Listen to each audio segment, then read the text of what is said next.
মালপোয়া তো অনেক রকমই খেয়েছেন, আটার মালপোয়া, কলার মালপোয়া, সুজির, তবে কি রাঙা আলু বা মিষ্টি আলুর মালপোয়া খেয়েছেন? আসুন দেখে নিন আজকের এই রেসিপিটা।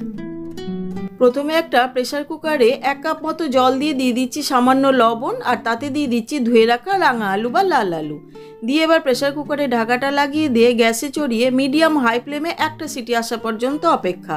তারপর ঢাকাটা খুলে নিয়ে এবার আলুগুলোকে আস্তে আস্তে করে বার করে নিচ্ছি একটু ঠান্ডা হলে পরে। এইবার আলুগুলো যখন একটু ঠান্ডা হয়ে গেছে সেই সময় খোসা ছাড়িয়ে নিচ্ছি।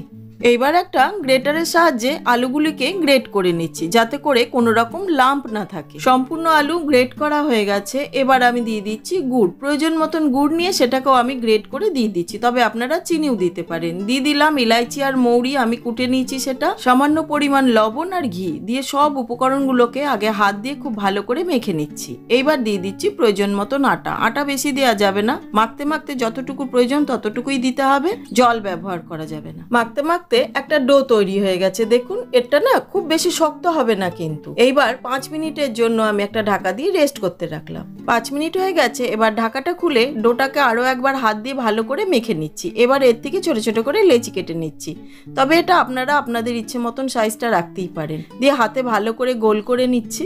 এবার আমি একটা লই নিয়ে দেখুন হাত দিয়ে এভাবে চেপে চেপে মালপোয়ার শেপ দিয়ে দিচ্ছি, অথবা আপনারা চাইলে এরকম ভাবে করে নিয়ে একটুখানি বেলুন দিয়ে আস্তে আস্তে করে ঠিক একটা লুচির শেপের মতন করে বেলে নেবেন, না তো মোটা হবে আর না তো পাতলা হবে। হয়ে গেছে তৈরি করা।